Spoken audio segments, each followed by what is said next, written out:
Hello student, last लेक्चरला आपण ज्या काही सिस्टीमच्या टाईप्स आहेत ते सिस्टीमचे टाईप पाहिले होते. 3 टाईप होते: ओपन सिस्टीम, क्लोज्ड सिस्टीम आणि आयसोलेटेड सिस्टीम.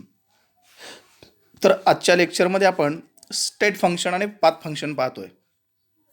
आजच्या लेक्चरमध्ये आपण काय पाहतोय? स्टेट फंक्शन आणि पाथ फंक्शन. आता स्टेट फंक्शनवरती क्वेश्चन काय बघा. What is a state function? What is a state function? Definition काय दिलेलं आहे पहा. Properties of system which depends upon state of system in bracket initial state and final state bracket complete and independent of a path followed by system are called state function. म्हणजे अशी property आहे सिस्टीमची. बघा state function कोणाला म्हणायचं? सिस्टीमची अशी property आहे किंवा सिस्टीमचा असा गुणधर्म आहे की तो फक्त कुणावरती डिपेंड आहे? स्टेट ऑफ सिस्टीमवरती डिपेंड आहे. म्हणजे सिस्टीमची जी स्टेट आहे त्या सिस्टीमच्या स्टेटवरती डिपेंड आहे. मग सिस्टीमला स्टेट किती असतात? कोणताही आपण घेतली सिस्टीम तर त्याला 2 स्टेट असतात. फर्स्ट असते ते इनिशियल स्टेट आणि सेकंड असते ती फायनल स्टेट. म्हणजे सुरुवातीची आणि शेवटची, initial state and final state. म्हणजे अशी प्रॉपर्टी आहे की ती प्रॉपर्टी सिस्टीमच्या फक्त कुणावरती डिपेंड आहे? स्टेटवरती डिपेंड आहे. म्हणजे कुणावरती डिपेंड आहे? इनिशियल स्टेट आणि फायनल स्टेटवरती डिपेंड आहे. आणि डिपेंड कुणावरती नाही, म्हणजे इनडिपेंडंट आहे. म्हणजे अवलंबून नाही. कुणावरती अवलंबून नाही? Path followed by system. म्हणजे त्या सिस्टीमनं कोणत्या मार्गाचा अवलंब केलेला आहे त्याचा काहीही संबंध नाही किंवा त्याच्यावरती ते अवलंबून नसतं. आता फॉर एक्झाम्पल, आता तुम्हाला मोहोळवरून समजा पंढरपूरला जायचं आहे, बरोबर? कुठून कुठे जायचं आहे बघा. एक्झाम्पल, मोहोळवरून पंढरपूरला जायचं आहे. म्हणजे मोहोळ काय झालं? इनिशियल स्टेट झालं. कुठं जायचं आहे? शेवटी पंढरपूरला जायचं आहे. म्हणजे पंढरपूर काय झालं? फायनल स्टेट झालं. बरोबर आहे का बघा. म्हणजे ही जी तुमची प्रॉपर्टी आहे किंवा गुणधर्म आहे, कुठून कुठं जायचं आहे? इनिशियलमधून फायनल. म्हणजे मोहोळमधून कुठं जायचं आहे? पंढरपूरला जायचं आहे. बरोबर आहे का बघा.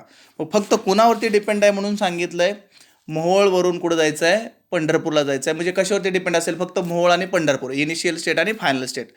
पण आता तुम्ही मोहोळवरून पंढरपूरला जात असताना वेगवेगळे मार्ग अवलंबून, कोण काय करेल? स्वतःची बाईक असेल, 2 व्हीलर, त्यानं जाईल. कोण स्वतःची 4 व्हीलरची बाईक असेल त्याच्यावरती जाईल. कोण प्रवासी जे असतात आपल्याकडे वाहनं असतात, जिपा वगैरे किंवा टमटम म्हणतो आपण, त्यानं जाईल. काही जण बसनं जातील. म्हणजे असं प्रत्येकाचे मार्ग किती आहेत? वेगवेगळे आहेत जाण्याचे. बरोबर आहे का बघा. काही जण काय करतील? चला आपले पेनूरमध्ये पाहुणे आहेत, मग पेनूरमध्ये पहिला मुक्काम करूया, मग दुसऱ्या दिवशी पुन्हा तिथून पुढं जाऊया पंढरपूरला. म्हणजे शेवटी कुठून कुठे गेला? मोहोळवरून पंढरपूरलाच गेला. का असं कुठं आहे की बाबा 2 व्हीलरवरती गेला म्हणजे दुसरीकडे जातोय, किंवा 4 व्हीलरनं स्वतःच्या गेला म्हणजे दुसरीकडे जातोय? नाही. कुठून निघाला? मोहोळवरून निघाला. गेला कुठं? शेवटी पंढरपूरला गेला. म्हणजे इनिशियल स्टेट काय झाली त्याची? मोहोळ. फायनल स्टेट काय झाली त्याची? पंढरपूर.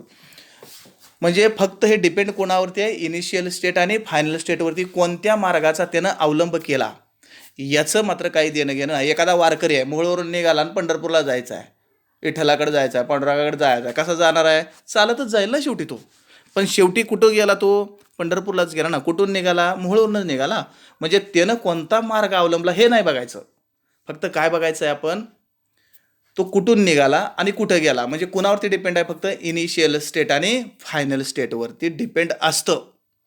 त्यानं मार्ग कुठला अवलंबला? Path followed. फॉलोड म्हणजे अवलंबणे. Path followed by the system, independent आहे. मग डेफिनेशन काय दिलं बघा पुन्हा एकदा. Properties of system which depends upon, कोणावरती डिपेंड आहे? State of system.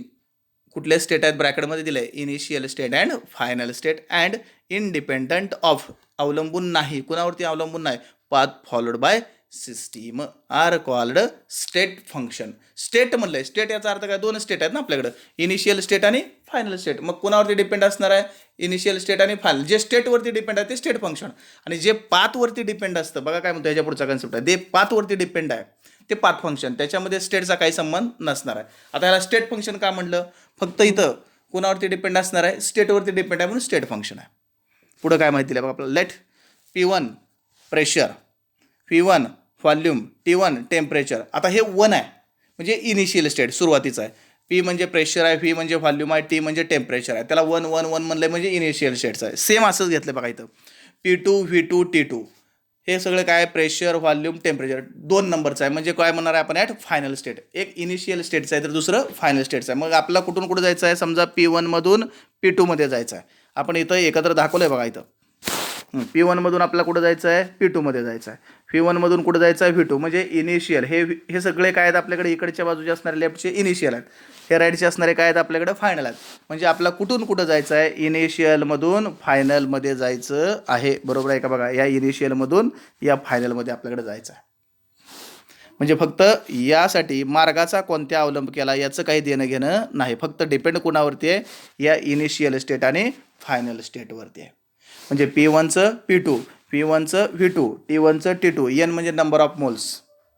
इथे लक्षात बघा. आणि इकडच्या बाजूला आपल्याला काय दिलं बघा त्याने आता, PVTNR स्टेट फंक्शन. म्हणजे हे प्रेशर, व्हॉल्यूम, टेम्परेचर, N म्हणजे नंबर ऑफ मोल्स, हे सगळे स्टेट फंक्शन आहेत.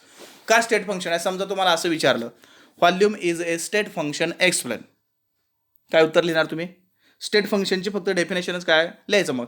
Volume is a property of system which depends upon, कोणावरती डिपेंड आहे, स्टेट ऑफ सिस्टीम. म्हणजेच initial state and final state and independent of path followed by the system. म्हणजे काही जरी विचारलं, समजा आता हे प्रेशर, व्हॉल्यूम, टेम्परेचर किंवा N नंबर ऑफ मोल्स, याच्यापेक्षा जर एक वेगळं एक्झाम्पल तुम्हाला विचारलं की बाबा हे स्टेट फंक्शन आहे म्हटलं की काय लिहिणार तुम्ही? का हे विचारलं की काय लिहायचं? Because it depends upon initial state and final state किंवा state of system and independent of a path followed by the system. आलं लक्षात बघा. म्हणजे अशा पद्धतीनं तुम्हाला काही जरी विचारलं तरी लिहिता आलं पाहिजे. आता पुढचा कन्सेप्ट आहे याच्या रिव्हर्स बरोबर, पाथ फंक्शन. स्टेट फंक्शन म्हणजे कोणावरती डिपेंड आहे? फक्त स्टेटवरती, पाथचा काही संबंध नाही. आता पाथ फंक्शन म्हणजे कोणावरती डिपेंड असेल? फक्त पाथवरती. इथे लक्षात बघा, कोणत्या मार्गाचा अवलंब केला. क्वेश्चन आहे त्याच्यावरती डिफाईन आणि घेऊया example. Properties which depends upon path followed by the system. फक्त डिपेंडन्स कुणावरती? आता पाथ फंक्शन म्हणजे पाथवरती डिपेंड आहे, मार्गावरती डिपेंड आहे, are called as path function. Work आणि हिट म्हणतो आपण, वर्क. आता कोणत्या मार्गाचा अवलंब केला त्याच्यावरती आपलं कार्य पण आहे ना. बरोबर आहे का बघा. जर आपण शॉर्टकट मार्ग अवलंबला, बघा काय म्हणतो मी, जर आपण शॉर्टकट मार्ग अवलंबला इनिशियलमधून फायनलमध्ये जात असताना, तर वर्क आपला कमी होतं. आणि जर आपण लांबचा मार्ग अवलंबला किंवा मोठा मार्ग अवलंबला, आता समजा आपल्याला मोहोळवरून पंढरपूरला जायचं आहे. एखादा काय करेल, डायरेक्ट मोहोळची गाडी, मोहोळवरून पंढरपूरला जाणारी गाडी पकडेल.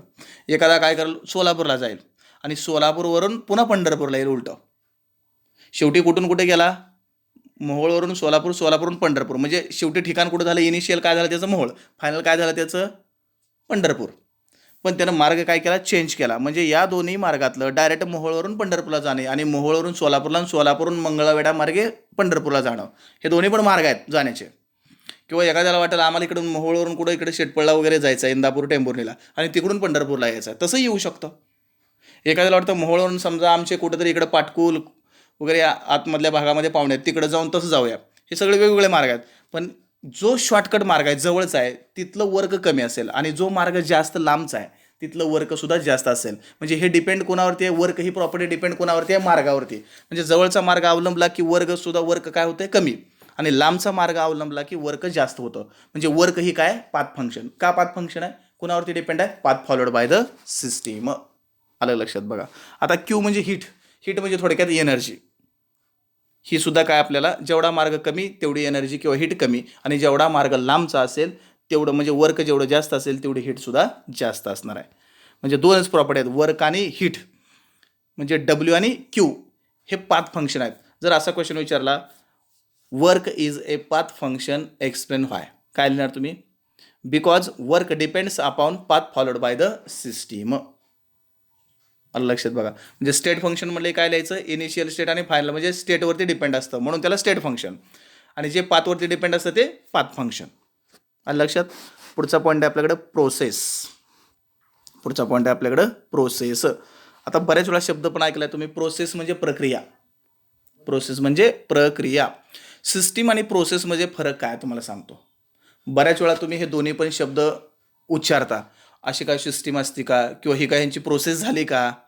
फॉर एक्झाम्पल, मी परवा पण तुम्हाला सांगितलं, आम्ही तुम्हाला तास सकाळी 8 वाजता सांगितलं आहे, सुट्टीचा दिवस आहे, तुम्ही सर्व विद्यार्थी आलेत आणि शिक्षकच समजा 9, 9:30ला आले, तर तुम्ही कुजबुजता काय म्हणता, अशी कुठं ह्यांची सिस्टीम असते काय? आम्हाला 8 वाजता याला सांगतात सुट्टी आहे आणि तरी पण हे किती वाजता आलेले आहेत? 9 वाजता आलेत किंवा 9:30 वाजता आलेत. काही जण विद्यार्थी असं पण म्हणतात, हे अशी काही प्रोसेस असते का कुठं? म्हणजे सिस्टीम किंवा प्रोसेस हे दोन्ही तुम्ही वापरत असताना सारख्या अर्थानं वापरता, पण हे वेगळं आहे. आता सिस्टीम आणि प्रोसेस म्हणजे थोडक्यात काय तुम्हाला सांगतो. सिस्टीम याचा अर्थ आहे आपल्या डोक्यात असणारी ती कल्पना. सिस्टीम म्हणजे काय? आपल्या डोक्यात असणारी ती कल्पना. आता फॉर एक्झाम्पल मी आता उदाहरण तुम्हाला सांगितलं आहे, कुठून कुठं जायचं आहे, मोहोळवरून पंढरपूरला जायचं ही एक सिस्टीम आहे. गेलोय का? नाही. फक्त ही डोक्यात जी कल्पना आपल्याकडे असते, फक्त डोक्यात असणं म्हणजे सिस्टीम. आणि ॲक्च्युली कोणत्या तरी मार्गाचा आता जायचं आहे म्हणल्यावर अवलंब करावा लागतो का नाही? तर आपला कोणता तरी मार्ग अवलंबणे आणि तिथं जाणं म्हणजे ही झाली त्याची प्रोसेस. बघा काय म्हणतो मी. म्हणजे ॲक्च्युली प्रयोग करणं. आता एखादा प्रयोग आपला करायचा आहे, की पाणी आपल्याला गरम करायचं, त्याचा बॉइलिंग पॉईंट काढायचा आहे, तो 100°C असतो. हे आपल्याला माहिती आहे. बरोबर आहे का? बघा किती आहे? 100°C आहे. हे आपल्या डोक्यात आहे, फक्त केलाय का प्रयोग आपण? नाही. जोपर्यंत ते डोक्यातच आहे, फक्त आपण काही करतच नाही. ती झाली सिस्टीम. आणि जे डोक्यात आहे त्याच्यावरती जर आपण पुढं कार्य करायला लागलो तर ती झाली त्याची प्रोसेस. इथे लक्षात बघा, सिस्टीम आणि प्रोसेस फार वेगळा आहे.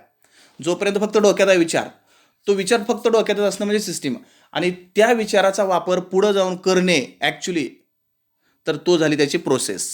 आलं लक्षात बघा.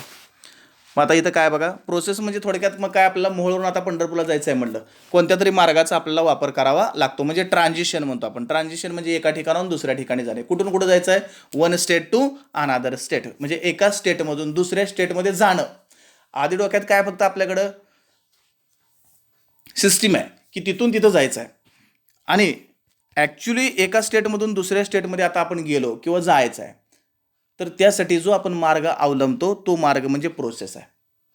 म्हणजे ट्रान्झिशन फ्रॉम काय म्हणलं बघा, कुठून कुठं ट्रान्झिशन फ्रॉम. ट्रान्झिशन म्हणजे एका ठिकाणाहून दुसऱ्या ठिकाणी जाणे.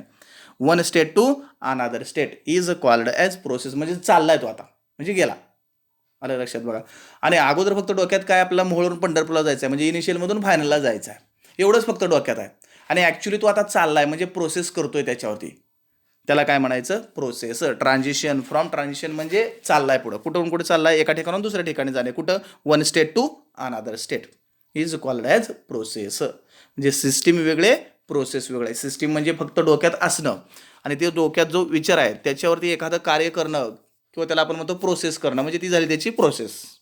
आलं लक्षात बघा. म्हणजे अशा पद्धतीने हे व्यवस्थित तुम्हाला समजून घ्यावं लागेल. हे व्यवस्थित तुम्ही नोटबुकमध्ये लिहून काढायचं आहे. आलं लक्षात? राहिला भाग आपण नेक्स्ट लेक्चरमध्ये पाहूया. ओके.